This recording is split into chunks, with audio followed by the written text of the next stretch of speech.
مختصر انداز میں سورۃ المائدہ کا خلاصہ پیش کیا جائے گا، لیکن بعض ذمہ داروں کے مشورے سے کہ جو حضرات ادھر ادھر سوال کرتے ہیں ان سے گزارش ہے کہ اگر کوئی اہم اور ضروری سوال ہو تو مؤذن صاحب کے پاس یا کسی بھی ذمہ دار کے پاس جمع کریں، انشاءاللہ بیان کے آخری میں 10 منٹ اس پر گفتگو کی جائے گی اگر سوالات رہے تو، اور اگر نہیں رہے تو انشاءاللہ جلد ہی آپ کو چھٹکارا مل جائے گا انشاءاللہ۔ آج جو سورت کی تکمیل ہوئی ہے وہ سورۃ المائدہ ہے، نمبر 1۔ نمبر 2، سورۃ المائدہ یہ مکی سورت ہے یا مدنی سورت ہے؟ مدنی سورت ہے۔ سوال نمبر 3، مدنی دور کے کس اسٹیج میں نازل ہوئی؟ جواب، مدنی دور کے آخری اسٹیج میں نازل ہوئی، یعنی غزوہ حدیبیہ کے بعد، صلح حدیبیہ کے بعد یہ سورت نازل ہوئی۔ اور اس سورت کی خصوصیت کیا ہے؟ حضرت عائشہ رضی اللہ تعالی عنہ بیان فرماتی ہے کہ اس سورت کے تمام مضامین پر غور کرو کہ بعض ایسی صورتیں ہیں ان میں 2 قسم کی آیتیں، ناسخ بھی ہے اور منسوخ بھی ہیں، یعنی جو آیتیں پہلے جن کا حکم باقی تھا لیکن بعد والی آیتوں کی وجہ سے منسوخ ہو گیا، جیسے شراب کی حرمت کے بارے میں اللہ نے سورۃ المائدہ میں آخری حکم نازل کیا جو حافظ صاحب نے پڑھا، یا ایھا الذین آمنوا انما الخمر والمیسر والانصاب والازلام رجس من عمل الشیطان، اے ایمان والو، شراب اور جوا اور پھانوں کے تیر نکالنا یعنی بدشگونی لینا یہ شیطان کے گندے کام۔ یہ آیت ناسخ ہے، لیکن اس سے پہلے 2 اسٹیج میں شراب کے تعلق سے اللہ نے آیت نازل کی۔ پہلے اللہ نے نازل کیا قل فیہما اثم کبیر، شراب کے اندر نقصان بھی ہے اور فائدہ بھی ہے، لیکن اس کا نقصان اس کے فائدے سے زیادہ ہے۔ تو حضرت عمر رضی اللہ عنہ نے دعا کی اللہم بین لنا فی الخمر بیان شافیہ، اے اللہ شراب کے بارے میں واضح حکم نازل فرما۔ تو اللہ نے دوسری آیت نازل کی یا ایھا الذین آمنوا لا تقربوا الصلاۃ وانتم سکارى، نشے کی حالت میں نماز کے قریب مت جاؤ، یعنی شراب حرام نہیں ہوئی تھی لیکن اس کی کرہت اور اس کی ناپسندیدگی اور اس سے نفرت دلوں میں آہستہ آہستہ پیدا کی جا رہی تھی۔ اسلام کا اصول یہی ہے کہ برائی کو روکنے کے لیے اسلام نے اسٹیج رکھا، آہستہ آہستہ تاکہ انسان عادی بن سکے، تدریب ہو سکے، اس کی ٹریننگ ہو سکے۔ لیکن اللہ نے آخری حکم نازل کیا یا الذین آمنوا انما الخمر والمیسر والانصاب۔ اسی سے حضرت عائشہ رضی اللہ عنہ کا قول ہے کہ سورۃ المائدہ کے اندر کوئی بھی ایسی آیت نہیں ہے جو منسوخ ہو۔ نمبر 3، اللہ نے اس سورت کا نام سورۃ المائدہ کیوں رکھا؟ سوال صحیح ہے نا؟ سوال سمجھ گئے آپ لوگ؟ انعام چاہتے ہیں آپ لوگ؟ دعا والا انعام چاہتے ہیں یا گھڑی والا انعام چاہتے ہیں یا موبائل والا؟ سورۃ المائدہ کا نام سورۃ المائدہ کیوں پڑا؟ اس لیے کہ اللہ تعالیٰ نے سورۃ المائدہ کے آخری میں مائدہ کا تذکرہ کیا ہے۔ اذ قال الحواریون یا عیسی ابن مریم هل یستطیع ربک ان ینزل علینا مائدۃ من السماء، مائدہ کہتے ہیں اس دسترخوان سے، اس دسترخوان کو مائدہ کہتے ہیں جو کھانے اور پینے کی مختلف قسموں سے سجا ہو، وہ دسترخوان جہاں کھانے اور پینے کی مختلف چیزیں ہوں۔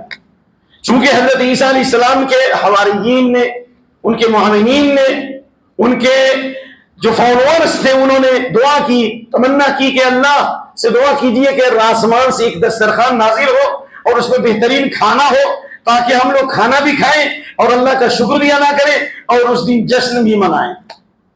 ٹھیک ہے؟ تو حضرت عیسیٰ علیہ السلام نے کہا کہ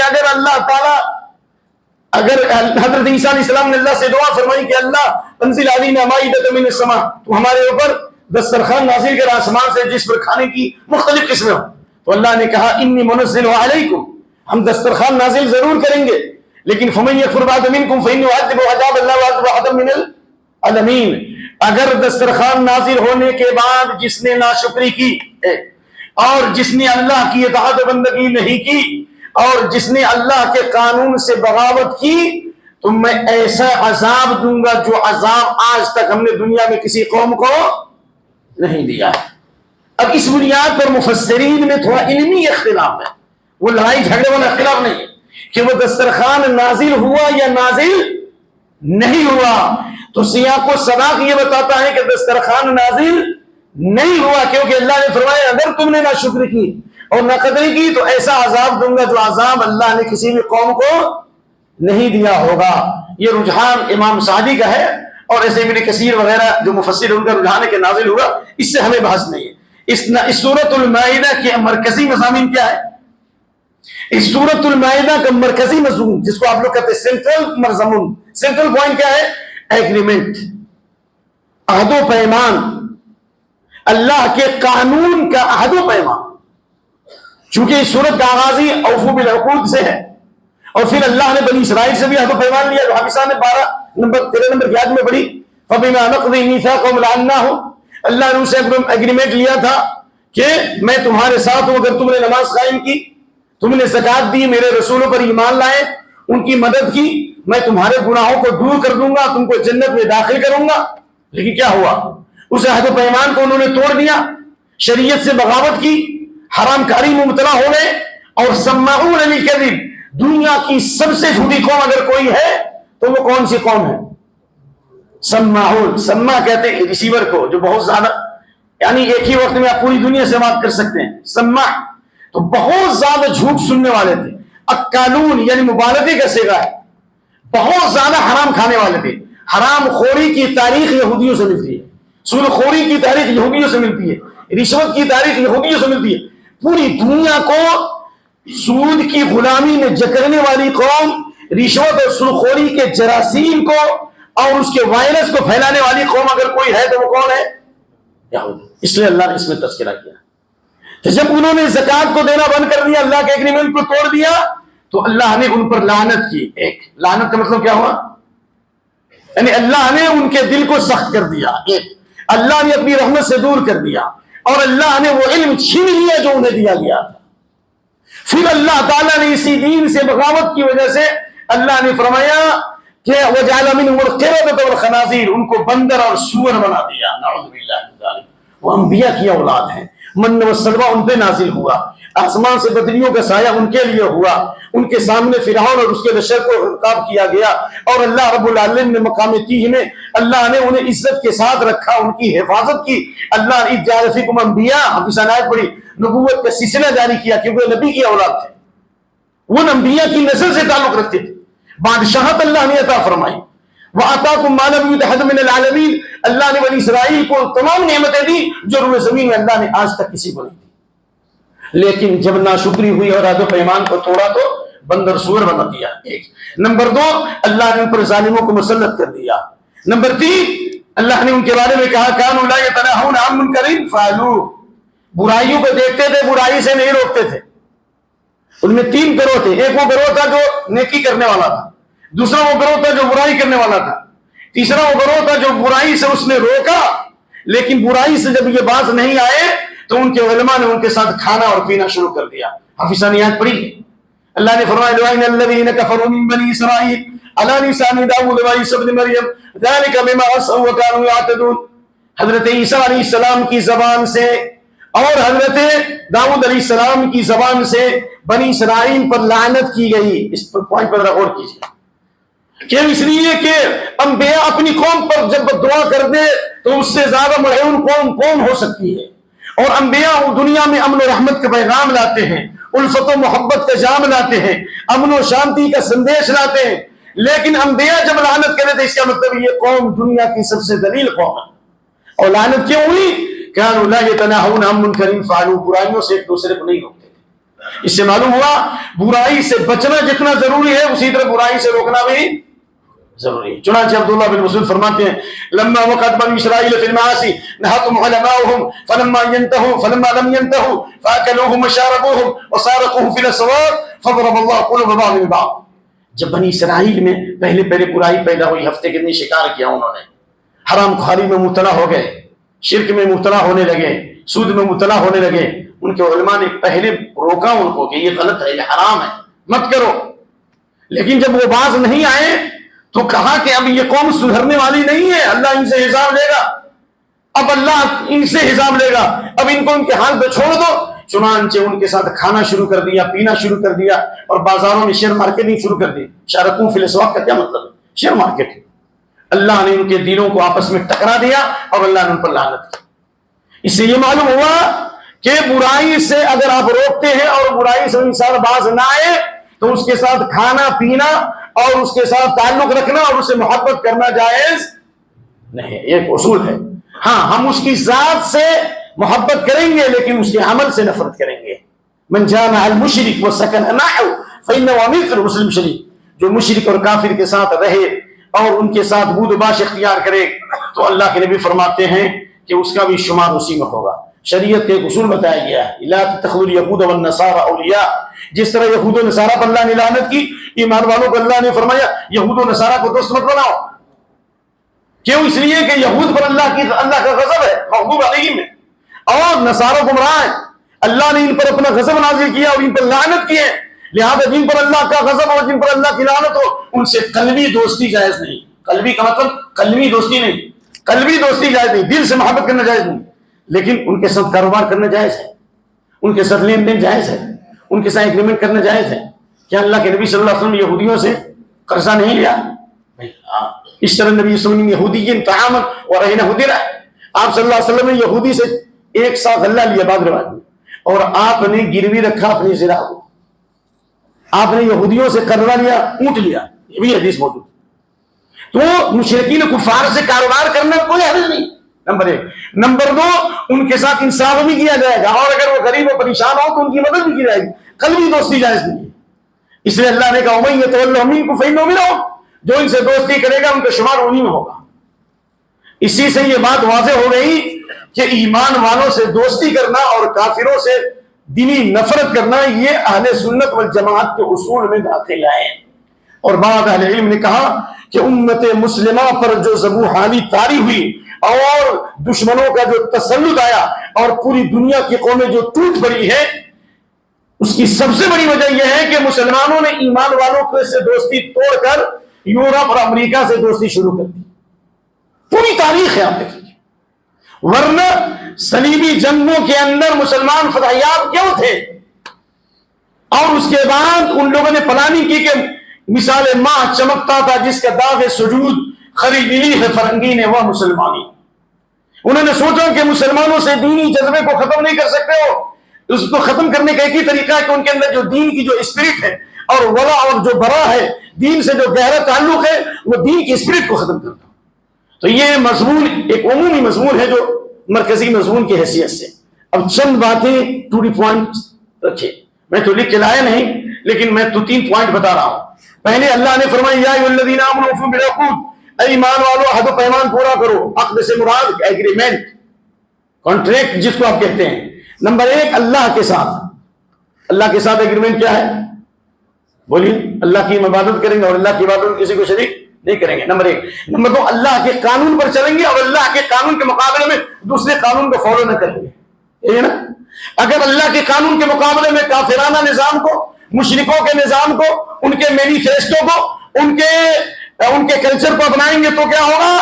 ایک منٹ، حدیث ابن ماجہ کی، اللہ کے نبی نے فرمایا ولا خفر قوم لحد الا سلط العدو من غیرهم فاخذوا بعض ما في ايديهم. جس قوم کے لوگ اللہ کے قانون کو توڑ دیں گے تو جس طرح یہود و نصارہ پر اللہ نے دوسری قوموں کو مسلط کیا، اللہ کے نبی فرماتے صلی اللہ علیہ وسلم میری امت پر بھی اللہ ایسی ظالم قوموں کو مسلط کرے گا جو ان کے املاک پر اور جو ان کی جائیداد پر، جو ان کی زمینوں پر قابض ہو جائیں گے. واضح حدیث ہے. اور اس بارے میں عبداللہ بن عمر کی حدیث جو میں کئی دوسرے موقع سے بیان کروں گا کہ فتنۃ السراء و فتنۃ دحیمہ، یہ جو تاریخ فتنے ہوں گے، فتنۃ حرب و حرب، آخری زمانے میں مسلمان جب اللہ کے قانون کو توڑ کر یہود و نصارہ کی روش اختیار کریں گے تو کیا ہوگا؟ فتنۃ حرب و حرب. حرب کا معنی ہوا یعنی مسلمان نقل مکانی کریں گے، ایک جگہ سے دوسری بھاگیں گے، ان کی زمینوں پر، ان کے جائیداد پر قبضہ کیا جائے گا. آج دیکھیے دنیا کے مسلم ممالک کا کیا حال ہے. آپ دیکھ لیجیے دنیا کے مسلم ممالک کا کیا حال ہے، فلسطین کا کیا حال ہے، ایریٹریا کا کیا حال ہے، اور اسی طرح سوڈان کا کیا حال ہے. آخری آپ دیکھ سکتے ہیں.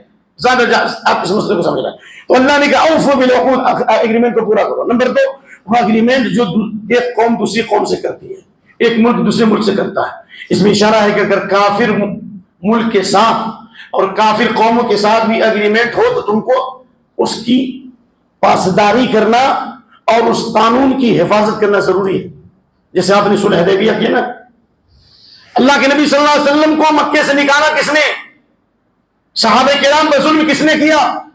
ان کی زمینوں پر کس نے قبضہ کیا؟ مدینے تک چڑھائی کس نے کی؟ جنگیں کس نے لڑی جا جا کر مدینے میں؟ بدر اور احد اور خندق. لیکن تمام کے باوجود آپ صلی اللہ علیہ وسلم نے صلح حدیبیہ کیوں کیا؟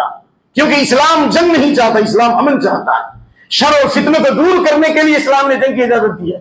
لیکن جب صلح حدیبیہ کو مکہ والوں نے توڑا تب نبی صلی اللہ علیہ وسلم نے فتح مکہ کی تیاری کی اور اسلام فتح یاب ہو گیا. تو خلاصہ یہ ہوا کہ کافر کے ساتھ بھی ایگریمنٹ کرنا جائز ہے. نمبر 2، آپ جب مدینہ ہے تو آپ نے بنو قریظہ کے ساتھ ایگریمنٹ کیا کہ نہ کیا؟ یہودیوں کے ساتھ ایگریمنٹ کیا کہ نہ کیا؟ مدینہ کے ارد گرد میں جتنے مشرکین قبائل سب سے آپ نے ایگریمنٹ کیا کہ نہ کیا؟ وہی تمہارا خون میرا خون، تمہارا مال میرا مال، اگر میرے اوپر کوئی حملہ کرے تو آپ ساتھ دو، آپ پر کوئی حملہ کرے میں ساتھ دوں. تو کافروں کے ساتھ ایگریمنٹ ہو سکتا ہے، دلی دوستی جائز نہیں. تو اللہ نے یہ پیغام دیا کہ اللہ نے یہ پیغام دیا حد و پیمان پورا کرو. اور پھر اللہ نے کھانے سے متعلق ان جانوروں کے کھانے کی اجازت دی جو حلال ہیں، جن کی تفصیلات اسی سورت کی آیت نمبر 3 میں ہے، جو آپ لوگ پڑھ لیجیے. جو حرام ہے اس کی لسٹ اللہ نے بتا دی، اس کے بعد سب حلال ہے. اور اللہ نے فرمایا وَلَا يَجْرِمَنَّكُمْ شَنَآنُ قَوْمٍ، اگرچہ کوئی دشمن قوم ہی کیوں نہیں ہو، لیکن خیر اور بھلائی کے کاموں میں اگر وہ لگے ہوں تو تم ان کی مخالفت مت کرو. وَلَا يَجْرِمَنَّكُمْ شَنَآنُ قَوْمٍ أَن صَدُّوكُمْ عَنِ الْمَسْجِدِ الْحَرَامِ أَن تَعْتَدُوا. جب صلح حدیبیہ کے مقام سے مشرکین نے روک دیا تو دوسرے سال جب وہ لوگ جانے لگے مسجد حرام کی طرف، یعنی مشرکین جب جانے لگے مدینہ کے راستے سے گزرنے لگے عمرہ کرنے کے لیے، مسلمانوں کو غصہ آیا، کہا کہ ہم کو نہیں جانے دیں گے. تو اللہ نے کہا کہ نہیں، کسی قوم کی دشمنی تم کو اس بات پر آمادہ نہ کرے کہ تم ان کو خیر کے کاموں سے روکو، مسجد حرام سے روکو، حالانکہ وہ دشمن ہے. پھر بھی اللہ نے منع کیا اور کیا کہا؟ وَتَعَاوَنُوا عَلَى الْبِرِّ وَالتَّقْوَىٰ وَلَا تَعَاوَنُوا. غور کیجیے اس آیت پر، یہ خطاب اول مشرکین کے ساتھ ہے. یعنی مشرکین اور کفار بھی کوئی خیر کا کام کر رہے ہیں، سماج سدھارک کی حیثیت سے کام کر رہے ہیں، معاشرے سے فساد کو دور کر رہے ہیں، ظالموں کو سزا دینا چاہتے ہیں، مظلوموں کو حق دلانا چاہتے ہیں، تو ان کافر قوموں کے ساتھ بھی تم تعاون کرو. آپ دیکھ سکتے ہیں شان نزول، اس لیے کہتے ہیں شان نزول کا جاننا بھی ضروری ہے. صرف لفاظی سے قرآن نہیں سمجھ میں آتا، سمجھ میں آ رہی بات نا؟ اور اللہ نے فرمایا وَلَا يَجْرِمَنَّكُمْ شَنَآنُ قَوْمٍ عَلَىٰ أَلَّا تَعْدِلُوا. سبحان اللہ. کسی قوم کی دشمنی تم کو اس بات پر آمادہ نہ کرے کہ عدل اور انصاف کا دامن ہاتھ سے چھوڑ دو. کیا مطلب؟ اگرچہ وہ ظالم ہے، اگرچہ وہ باغی ہے، اگرچہ وہ مشرک ہے، اگرچہ سب کچھ ستایا ہے، لیکن میری زندگی کا مقصد تیرے دی کی سرفرازی، میں اسی لیے مسلمان، میں اسی لیے نمازی. ہم کسی سے دشمنی نہیں رکھتے مگر اللہ کے لیے. لہذا اگر دشمن قوم میں بھی کوئی خوبی ہے تو اس کا اعتراف کرو ایک، اور اگر دشمن قوم کا کوئی فرد حق پر ہے تو اس کا حق دلاؤ. واقعات تو آپ کو پتا ہے، یہ بے شمار واقعات اس تعلق سے، جس بیان کا موقع نہیں ہے، لیکن ایک مثال میں دیتا ہوں جو مفسرین نے ذکر کیا ہے کہ اللہ کے نبی صلی اللہ علیہ وسلم نے عبداللہ بن رواحہ کو بھیجا تھا. کہاں؟ خیبر بھیجا تھا. خیبر مدینے سے 180 کلومیٹر کے قریب ہے، اور بہت مجھے موقع ملا وہاں جانے کا، دروس کا اور وہ سب چیزیں دیکھنے کا، وہ ایک الگ مسئلہ ہے. تو حضرت عبداللہ بن رواحہ کو جو آپ صلی اللہ علیہ وسلم نے جو بھیجا تھا، اس لیے کہ یہودیوں کے ساتھ جو ایگریمنٹ تھا کہ آپ کی زمینوں پر ہمارا کنٹرول ہو گیا ہے، آپ ان پر کاروبار، آپ ان کے اوپر ایگریکلچر کا کام کیجئے، یعنی اس پہ پیداوار کیجئے، آدھی پیداوار مسلمانوں کی ہوگی، آدھی آپ کی ہوگی. جب عبداللہ بن رواحہ گئے وہ پیداوار وصول کرنے کے لیے، ٹیکس وصول کرنے کے لیے، یہودیوں نے امتحان لیا. کن کا؟ عبداللہ بن رواحہ کا. یہ واقعتاً مقصد تھا دھوکہ دینا. کہا کہ ایسا ہے کہ اگر 50 ٹن ہے، وسط کا لفظ آیا لیکن میں مثال دے رہا ہوں، 50 ٹن ہے اگر ہے دینا ہے تو تم ایسا کرو، تم جو ہے 25 ٹن لے لو اور 10 ٹن تم کو ہم الگ سے رشوت دے دیتے ہیں. 25 ٹن ہم دے دیں گے آپ کو، 50 ٹن دینا ہے تو 50 ٹن کی 25 ٹن دے دو، وہاں دکھلاؤ، شو کرو 25 ٹن، یہی ہے حساب ہوتا ہے، اور ہم آپ کو 10 ٹن اور بڑھا دیں گے. تو اس کا مطلب یہ ہوا کہ 25 اور 10 کتنا ہو گیا؟ 35. 15 ٹن سے ہم فائدہ اٹھائیں گے. عبداللہ بن رواحہ نے کیا کہا؟ کیا جواب دیا؟ کیا وہ رشوت سے مان جائیں گے؟ اعوذ باللہ. کہا یا ابناء القردۃ والخنازیر. اس واقعے کو یاد رکھیے، پورا مضمون سمجھ میں آ جائے گا. یا ابناء القردۃ والخنازیر، اے بندروں اور سوروں کی اولاد. اس کا مطلب ہے کہ کبھی کبھی انسان جب بہت خراب ہو جائے اور اس کی فطرت گندی ہو جائے اور مکار اور عیار ہو جائے تو کبھی کبھی اس کو سخت بات کہنا بھی ضروری ہوتا ہے. اے مند و رسولوں کی اولاد، اللہ کے رسول صلی اللہ علیہ وسلم کی محبت اور تمہاری دشمنی مجھے انصاف سے نہیں روک سکتی. میں وہ نہیں کہوں گا جتنی تمہارے اندر کمی ہے. میں تم پر ظلم نہیں کروں گا، جتنا نبی صلی اللہ علیہ وسلم نے بیان کیا اتنا ہی میں لوں گا. میں تم پر ظلم نہیں کروں گا، نہ کم لوں گا نہ زیادہ لوں گا. میں تم پر ظلم نہیں کروں گا. جب حضرت عبداللہ بن رواحہ نے یہ جملہ کہا تو ان یہودیوں کے بڑے بڑے پادریوں نے اور بڑے بڑے ساہوکاروں نے کیا اعلان کیا؟ کہا ایسے مسلمان دنیا میں جب تک رہیں گے دنیا میں امن قائم رہے گا، اور ایسے لوگ دنیا سے چلے جائیں گے تو دنیا باقی نہیں رہے گی. کیا عربی کا وہ جملہ میں سنانا چاہتا ہوں. بہم قامت السماوات والارض، انہی لوگوں کی وجہ سے آسمان اور زمین کا نظام قائم ہے. یہ امن اور شانتی ہے. اگر یہ لوگ چلے گئے دنیا سے امن و شانتی ختم ہو جائے گی. اس واقعے سے معلوم ہوا عدل اور انصاف یہ مسلمانوں کی بہت عظیم ترین صفت ہے، اور اس کے بغیر تقوی نہیں ہو سکتا. اپنے ساتھ بھی انصاف کرو، اپنی بیوی کے ساتھ انصاف کرو، اپنی اولاد کے ساتھ انصاف کرو، اپنے عہدے کے ساتھ انصاف کرو، اپنی ڈیوٹی کے ساتھ انصاف کرو، اور جو امانت دی جائے اس میں انصاف کرو. یہ تقوی ہے. اور اللہ رب العالمین نے اس سورت کی آیت نمبر 3 کے اندر اللہ نے فرمایا، اسلام کی تکمیل کا اعلان فرمایا، الیوم اکملت لکم دینکم واتممت علیکم نعمتی، یعنی اسلام کی تکمیل. عرفات کے میدان میں یہ آیت کریمہ نازل ہوئی. یہودیوں کا ایک بڑا عالم آیا عبداللہ، یعنی یہودیوں کا ایک بڑا عالم آیا حضرت عمر بن خطاب کے پاس اور خطاب کیا. وہ یہودی کا عالم ہے وہ، لیکن انداز کیسا ہے، اسلوب کیسا ہے، کتنی ادب سے بات کر رہا ہے. وہ کہا یا امیر المومنین، عمر بن خطاب نہیں کہا، ابو حفص نہیں کہا، آپ غور کیجئے، کہا یا امیر المومنین. سبحان اللہ، حدیث بخاری میں، اے مومنوں کے امیر، آیت فی کتاب اللہ تقرؤونہا، اللہ کی کتاب میں آپ ایک ایسی آیت پاتے ہیں، لو علینا معشر اليہود نزلت لاتخذنا ذلک اليوم عیدا، اگر یہودیوں کے اوپر ایسی آیت نازل ہوتی ہم اس دن جشن بناتے، ہم اس دن بہت بڑا فنکشن کرتے، یادگار قائم کرتے. کہا کون سی آیت ہے؟ کہا الیوم اکملت لکم، اے لوگوں میں نے تمہارے لیے تمہارے دین کو مکمل کر دیا اور تمہاری اپنی نعمتیں پوری کر دی اور اسلام کو تمہارے لیے اختیار کیا. اتنی عظیم خوشخبری اور سعادت اس امت کو ملی ہے. اور اس کے بعد فوراً اللہ نے کہا کہ اہل کتاب کے ساتھ معاملات جائز ہیں شرعی حدود میں. نفرت ہے ان کے شرک سے، ان کے کفر سے، لیکن اگر وہ کھانا کھلائیں تم کو تو ان کا کھانا جائز ہوگا کہ نہیں؟ آیت نمبر 5، وطعام الذین اوتوا الکتاب حل، تمہارا کھانا ان کے لیے اور ان کا کھانا تمہارے لیے جائز ہے. اس آیت کی تفسیر میں عباس فرماتے ہیں اگر اہل کتاب یہود و نصارہ بسم اللہ کر کے اگر جانور ذبح کریں تو کھانا جائز ہے، لیکن اہل کتاب کرسچن اور یہود کے علاوہ اگر دوسرے لوگ چاہے پورا قرآن کیوں نہ پڑھ دیں، ان کا ذبح ہمارے لیے جائز نہیں جب تک کہ وہ لا الہ الا اللہ محمد رسول اللہ کا اقرار نہ کریں. ایک بات. نمبر 2، اہل کتاب کی عورتوں سے شادی کرنا جائز ہے، لیکن کس اہل کتاب کی؟ جو پاک دامن ہو. اذا آتیتموہن اجورہن، اگر ان کا مہر دے دو تو اہل کتاب کی عورتوں سے شادی جائز ہے، لیکن اس صورت میں جب یہ خوف نہ ہو کہ وہ آپ کے خلاف سازش رچی جا رہی ہے. کیونکہ اہل کتاب نے، یہودیوں نے فلسطین کی تباہی و بربادی میں بڑی بڑی اپنی دوشیزاؤں کو اور اپنی لڑکیوں کو استعمال کیا ان کی زمینوں پر قبضہ کرنے کے لیے اور ان کے کلچر کو بدلنے کے لیے. آپ ہم سے زیادہ تاریخ جانتے ہوں گے. اس لیے عمر بن خطاب رضی اللہ عنہ نے اپنے زمانے میں اہل کتاب کی عورتوں کی شادی روک دی تھی. مسئلہ ہے. سوال ہے کہ کیا کرسچن کی عورتوں سے ہم شادی کر سکتے ہیں؟ کر سکتے ہیں، لیکن شرط یہ ہے کہ ان کے وہ عقائد وہی ہوں جو نبی صلی اللہ علیہ وسلم زمانے میں تھے. اگر وہ اللہ پر ایمان لاتے ہیں، قیامت پر ایمان لاتے ہیں اور پچھلے انبیاء پر ایمان لاتے ہیں تو ان شروط کے مطابق ہم ان سے شادی کر سکتے ہیں، لیکن اپنی لڑکی ان کو نہیں دے سکتے. ان کی لڑکی لے سکتے ہیں. کیوں؟ اس لیے کہ اللہ نے مردوں کو عورتوں پہ حاکم بنایا ہے. اس میں اشارہ ہے کہ وہ اہل کتاب کی عورت میں شادی کریں گے تو بچہ جو پیدا ہوگا وہ کیا ہوگا؟ وہ مسلمان ہوگا. نمبر 1. نمبر 2، آپ کے اخلاق سے متاثر ہو کر مسلمان ہوگی. نمبر 3، اس کے ذریعے دعوت کا ایک نیا فیلڈ نکل جائے گا. نہیں ایسا؟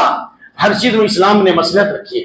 چلیے اپنے درس کو ختم کرتے کرتے ایک اہم بات آپ کے سامنے پیش کر رہا ہوں، جس سے ہو سکتا ہے کچھ لوگوں کو خوشی بھی ہوگی، کچھ لوگوں کو درد بھی ہو سکتا ہے.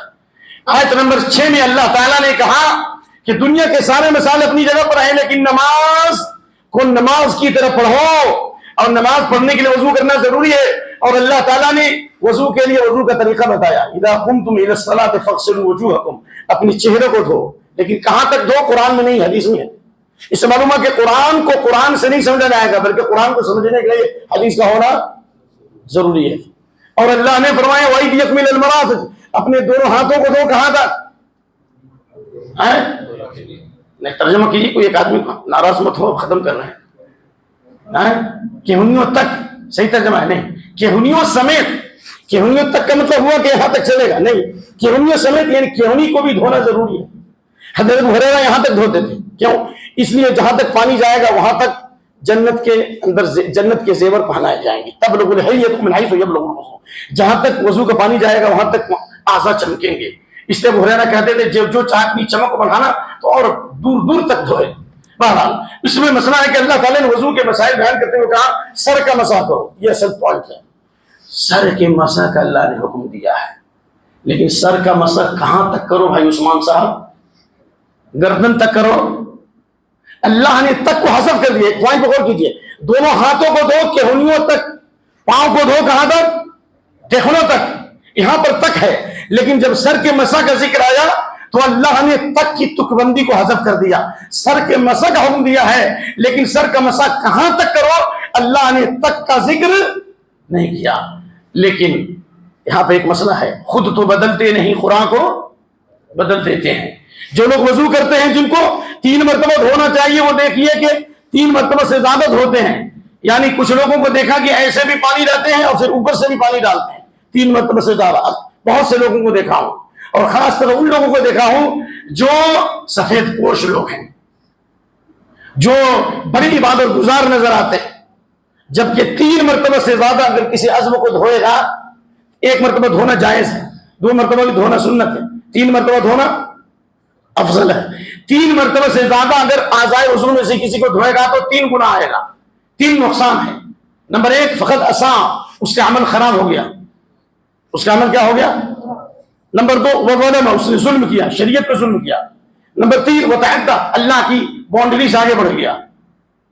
تو 3 مرتبہ سے زیادہ دھوتے ہیں، جبکہ اللہ کے نبی صلی اللہ علیہ وسلم نے ہر عضو کو 3 بار دھویا، لیکن سر کا مسح 1 بار، اور ہاتھ کو دھویا کہنیوں سمیت، اور پاؤں کو دھویا ٹخنوں سمیت، لیکن سر کے مسح کے بارے میں یہ نہیں کہ گردن تک مسح کرو، یہ تک کہاں سے لائے؟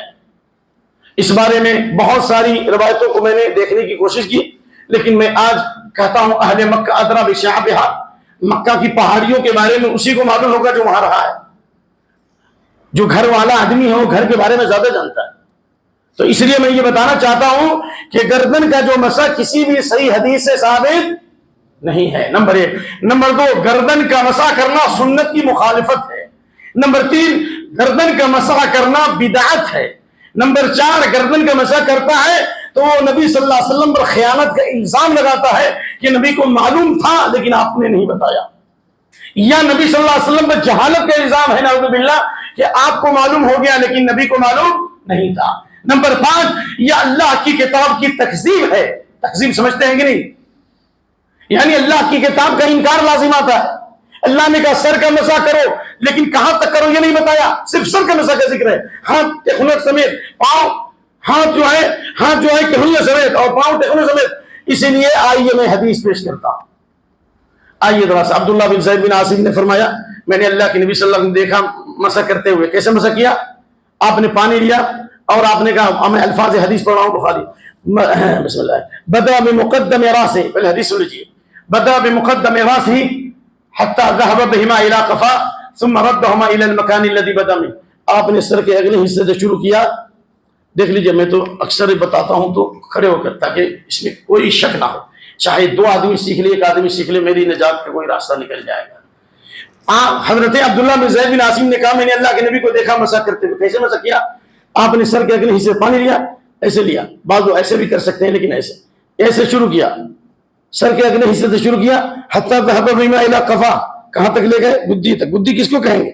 جہاں بال ختم ہوتا ہے، یہ گدی ہے، یہاں تک لے گئے۔ ثم ردهما الى المكان الذي بدأ منه، پھر آپ نے اپنے دونوں ہاتھوں کو وہاں تک لوٹایا جہاں سے آپ نے پہلی مرتبہ شروع کیا۔ بس اتنا ہی ہے، سمجھ میں آ گئی بات نا؟ سر کے اگلے حصے سے شروع کیا اور یہاں لے گئے، اور پھر یہاں پہ لیا ہے آپ کا مسح مکمل، آپ کا مسح. ہاں ابو داؤد اور ترمذی کی حدیث ہے کہ آپ نے کان کے اندر بھی مسح کیا اور کان کے اوپر بھی مسح کیا.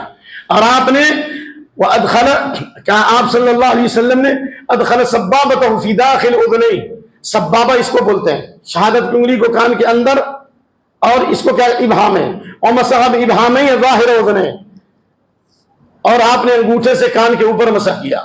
تو آپ یہ سوال کیجئے کہ اللہ نے کہا سر کا مسح کرو تو تم نے جو ہے دونوں کان کا مسح کیوں کیا؟ سوال سمجھ رہے ہیں نا؟ اللہ نے کہا سر کا مسح کرو تو پھر کان کا مسح کیوں کیا؟ تو اس کا جواب دو جواب ہے. پہلا جواب تو یہ ہے کہ اللہ کے نبی نے خود مسح کیا، لہذا اللہ کے نبی نے مسح کیا تو گویا آپ کا مسح بھی یہ قرآن کی تفسیر ہے. دوسرا جواب یہ ہے آپ نے جو کان کا مسح کیا تو کہا میں نے کان کا مسح اس لیے کیا الاذنان من الراس، دونوں کان سر سے ہے. آپ ڈاکٹر صاحب سے پوچھئے کہ یہ گردن الگ ہو جاتا ہے، گردن کا حصہ جو جسم سر سے نہیں ہے، لیکن کسی کی گردن کاٹی جاتی ہے مثال کے طور پر، سر کاٹا جائے گا تو سر جو کاٹا جائے گا تو اس کا کان جو ہے سر کے اندر آئے گا، گردن الگ ہو جائے گا اور کان سر کے ساتھ ہوگا. آپ نے اس بات کی خبر دی کان سر میں داخل اسی میں مسح کیا. لیکن اب آئیے ذرا سا کچھ آپ کو کچھ نوادرات کا درشن کراتے ہیں. ہندوستان کے اندر ایک بہت بڑے محدث ہیں، ان کا نام ہے عبدالحی لکھنوی. بڑے بڑے علماء حناف سے میں نے اس علم حاصل کیا، اور علم کی کہ جو وہ چوٹی تھے، بلندی پر فائز ہے، امارت شریعہ وغیرہ بہار بڑے بڑے عالم، ان سے میں نے انفرادی طور پر بھی بات کیا. غور سے سنیے. یہاں تک کہ ایک بہت بڑا سیمینار تھا بنگلور میں جس میں بڑے بڑے علماء حناف آئے تھے. ابھی میں عمر آباد میں اس وقت پڑھ رہا تھا، یعنی 91 کی بات کرتا ہوں، 91 کی بات. تو وہاں پہ ایک بڑے عالم ملے، مولانا نور الحق صاحب، جو عربی اس طرح بولتے تھے جیسے عرب بولتے. میں نے کہا مولانا یہ گردن کا مسح کہاں سے کرتے ہو؟ ابھی میں 5ویں یا 6ٹھی جماعت میں پڑھ رہا تھا، ابھی عمر آباد آیا تھا، داخلہ ہو گیا تھا لیکن بیمار ہو کے واپس جا رہا. کہاں سے کرتے ہو؟ کہا کہ میں گردن کے مسح کو نہیں مانتا، یہ حدیث کے خلاف ہے.